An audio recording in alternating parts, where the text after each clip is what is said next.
then we have to protect the spectators from weather elements. On our side, that is the north, where we are going to have the VIP pavilion for the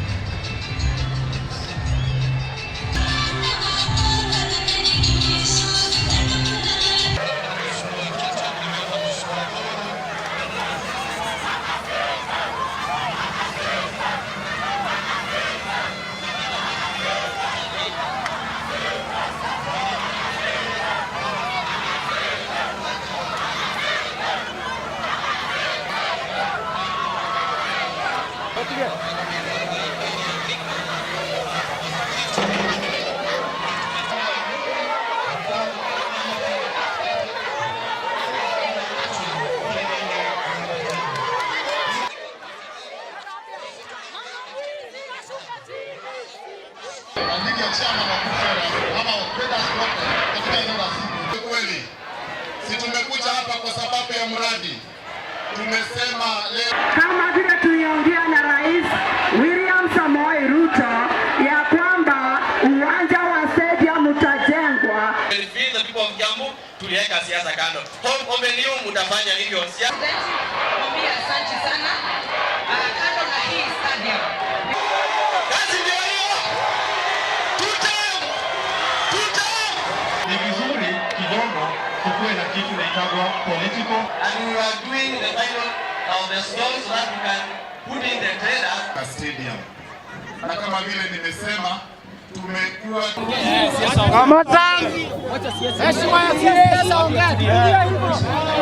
Kwa sababu kuna miradi mingi ambayo Rais William Ruto anaendesha katika hii kaunti ya Kiambu. Ambao tulichaguliwa tumesema ya kwamba lazima kwa sababu tunaonaga pengine kidogo tukuwe na kitu inaitagwa political tolerance na political maturity upande wetu wa county. Juu national government wametuletea mradi.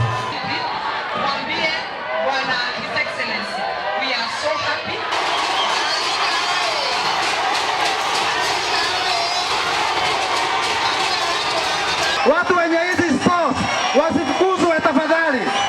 Wakati tunatengeneza hii stadium, waziri, tutaelewa na rais. Nilikuwa kwenye hiyo meza na Mheshimiwa Alice, nakumbuka ukiambia rais mambo ya Kiambu County. Ni vizuri watu wa Kiambu wajue. and we are doing the final of the stall so that we can put in the traders, but unfortunately we heard that we are going kazi ambazo zitafanywa hapa stadium zipewe vijana wa hapa. Na ujie wafanyikazi wote wakufanya hii stadium watoke pamoja na expressway ambayo inakuja Thika. Sisi watu wa Thika tutasema tutam na tuko hapo na tusongi mbali. Asante.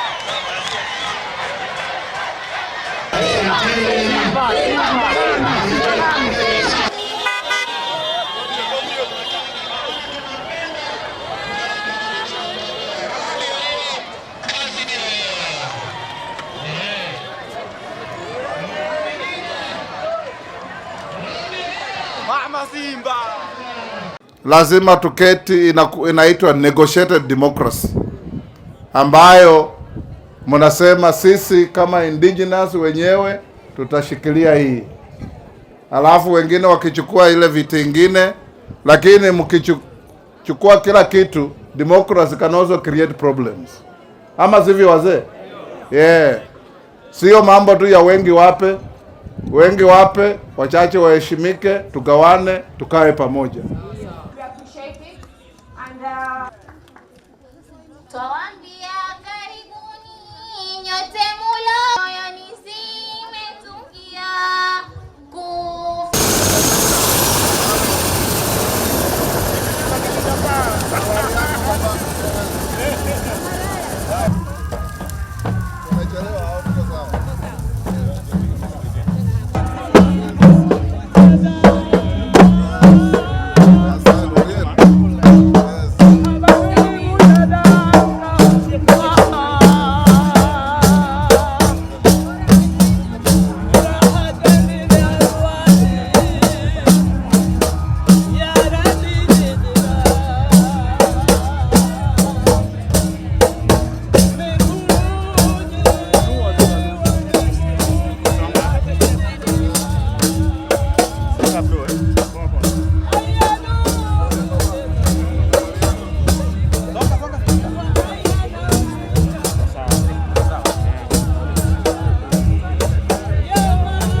the Speaker of the National Assembly. Tikisha mabega namna hii.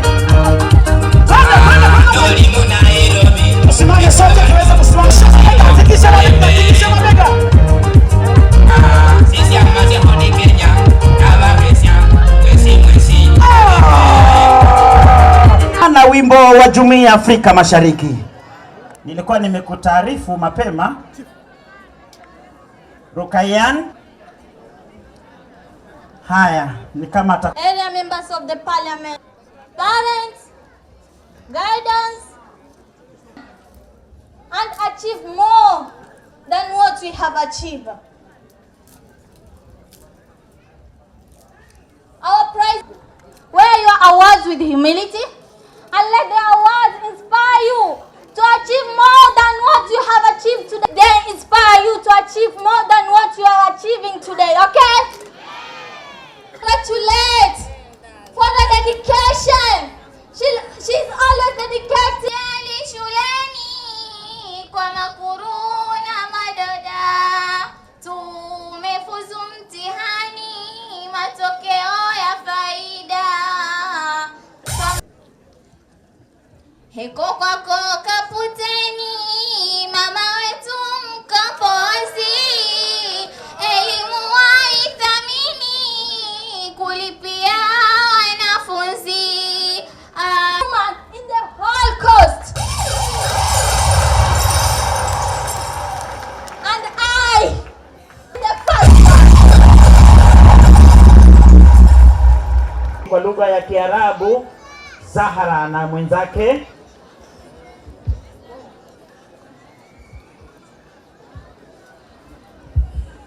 التسليم الجوائزك للفائزين. اسمي زهرة بنت الرابع. اسمي نفيسة بنت أحمد. مرحبا بكم.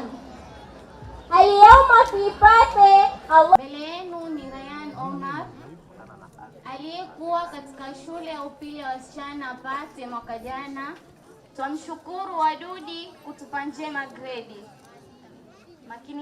Makinikani nami ya Ilahi subhana kutuwezesha wenzangu sote twafurahi sana.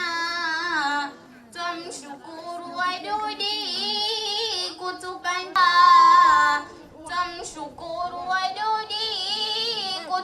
njema grade. Matokeo umeboresha, tumefaulu kikweli, kutupa njema grade. Ndiwe wetu mfadhili, kulipeni, zidi kutupa mihela. Twamshukuru Wadudi kutupa njema grade. Mungu kutujalia kupasi, na wote walimu wangu walijituma kiasi. Twamshukuru Wadudi kutupa njema grade. Shairi hilo nitakuwa mimi ndo nimelitunga. Tunaendelea na vitumbuizo, na iwapo kutakuwa na changes basi mtanijuza. Tunaendelea na vitumbuizo. Tupate shairi kutoka kwa Amina. Makofi, tumpigie makofi. Assalamu alaikum wa rahmatullahi wa barakatuh. Yeah, this is me Amina Salim. Kipaji chotoka kwa Manani atukutumia ubani Sikiza kitu kwenye Romana twajivunia na sauti tunapaza. Shule sasa yavutia, wanasema imeweza. Mambo pate bamba mawinguni tunapa.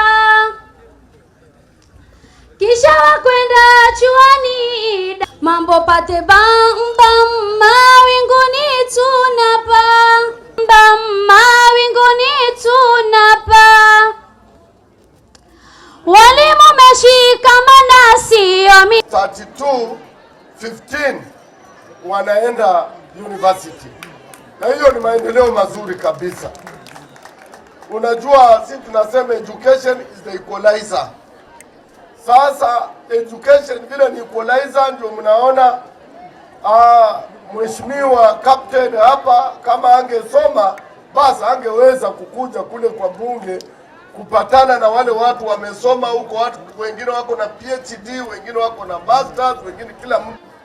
Wasichana ni watu delicate sana, na ningependa wazazi mchukue jukumu la kuhakikisha ya kwamba wasichana wetu wanasoma, kwa sababu sasa hapa Kenya mlipopitiza katiba ya 2010 kila kazi lazima wasichana wanahusishwa. Kwa hivyo ni muhimu wakati mnafundisha, mnapeleka watoto wetu wasichana kwa masomo. Sasa sisi kule unaona kwani hao watu wanaishi namna gani? Kwa hivyo wale, ikiwezekana, Bwana Spika, tungekuwa tunachukua wabunge watembelee Kenya, ndio tutamaliza hii mambo ya ukabila, kwa sababu kuna area zingine zimeendelea na zingine zimefinywa nyuma.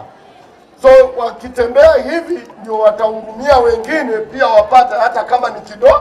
Ni kwamba maji yetu ni safi, na yenu nimeona uchafu umeingia mwingi, lakini sisi wote ni almost the same thing, kuishi maisha. Lakini nataka kuwaombea ya kwamba vile kunaendelea, hata nimesikia Mheshimiwa Captain amelete Lamu huku, sasa inawekwa, basi kila mtu atapata nafasi ya kuendelea tukiwa na communication ikiwa rahisi.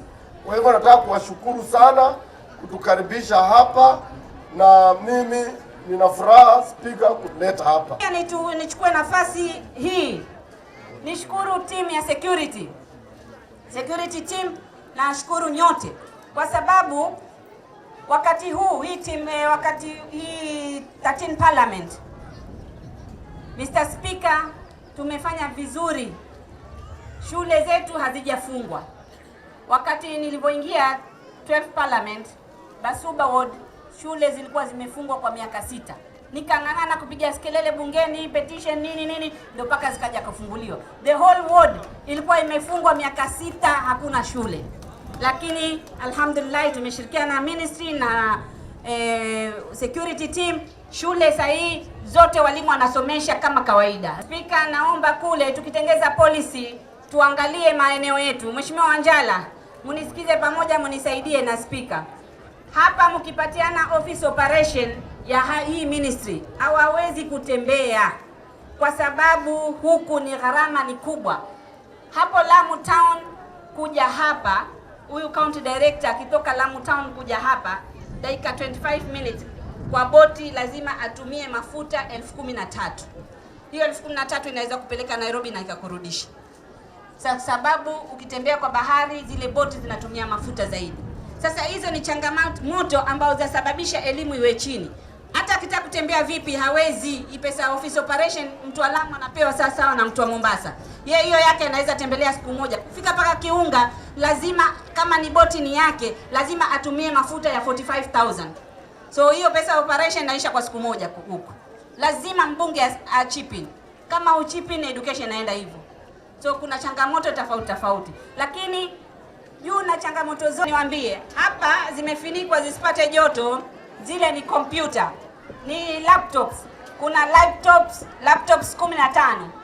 Kuna rafiki yangu hataki kutajwa, mimi nimeenda nikamwambia naomba tuwafurahishe vijana wetu, akaninunulia laptop 15 zile pale. Ni fire si fire? So wale wanafunzi wote wanaenda university, wakienda wataenda na laptop ngapi? 15. Au constituency fulani wao wanalipa 500 tu wazazi. Basi imekuwa ni mjadala Kenya nzima, inakuwaje? Mimi huku na county government, CDF na county government ya Lamu Mashariki, sisi kwetu shule zote za Lamu Mashariki ni free secondary education. County government wanalipa 10,000 kwa kila mtoto. Na CDF inalipa shilingi 7,000 kwa kila mwanafunzi, sio? CDF inadaiwa huko. Si tumelipa zote? Mwalimu, sisi tunadaiwa huko. Sisi tunalipa zote. So sisi tumelipa full, so ni free secondary education. Hii inasaidia mwanafunzi awe anapatikana shule, asiwe hayuko shule kwenda kutafuta school fees. wakiwa pale shule wakisoma matokeo huwa mazuri. Katika mbinu ambayo tunazo, mojawapo ni hiyo, kuhakikisha mwanafunzi anapatikana kwa class. Kwa hivyo pia imechangia grade mzuri, kwamba serikali itachukua kwa maanani kubwa kabisa mambo ya usalama hapa, kuhakikisha ya kwamba wale majambazi walikuwa wanakuja hapa kuhangaisha watu, kuharibu maisha yenu, kuharibu biashara, kupiga watu, kuumiza watu, kuharibu mali. Serikali haitakubali hiyo itendeke, na itaendelea kuhakikisha bahari inalindwa, bara inalindwa, ili watu wakae kwa amani, waweze kufanya kazi yao. Naomba tushirikiane. Hii meli inanoa nanga kwenda Singapore, lazima mtu wa Lamu pia akuweko, lazima mtu wa Kilifi akuweko, wa Tana River akuweko, wa Turkana akuweko, wa Marsabit akuweko, ili Kenya tusonge mbele. Nimekusikia mambo ya pesa ya kusaidia wakubwa wa elimu, ili kusaidia kukagua mambo ya elimu. Katika budget uje unione, tukupangie Lamu itengewe vizuri kuliko zile area zingine, ili watu wenu waweze kufanya kazi. Na siku hilo utaleta hao wasichana kwa bunge, watakuja katika ofisi ya speaker, tupige picha nao, alafu waone vile wewe unachapa kazi kule. Na nyinyi wazee muunge hii poti yenu mkono, kwa sababu hii port mzee Kibaki tulipoleta hapa, mnakumbuka tulikuja hapa na mzee Kibaki, Prime Minister Meles Zenawi wa Ethiopia, tulikuja na rais wa Sudan Salva Kiir, Rais Museveni alituma mtu yake. Tukifungua hii port tulisema this is the port for the region and for the northern corridor ya Lapsset. Kwa hivyo hii maendeleo itafungua Lamu, muanze kuwa kama Mombasa, hata mpite Malindi, kuwa hub ya maendeleo ya biashara ya kila kitu. Na hii mimi naunga mkono. Tukiandika watu kazi, tuanzie nyumbani. Naona hii shule imejengwa na CDF na Mama Roida. Hii ndio huwa nawaambia bunge, lazima tu protect NGCDF, na tunaunga mkono uamuzi wa koti ya upeo kwa kusema ya kwamba CDF is not in competition with the national government or with county governments. It is protected money from the national government kusaidia mashinani. Na mimi kama spika wenu taendelea kuwaunga mkono, kwa sababu bila CDF mungengojea mpaka mtu mmoja kule Nairobi afikirie ndiye akuja ajenge jengo kama hili. Lakini CDF tukiweka, tunaajia mama kama mbunge wenu na nyinyi wenyewe kuamua ni nini mnataka kujenga. Kuhakikisha CDF uchumi ikikua, CDF pia inapanda, ili tuje tutengeneze classrooms kama haya.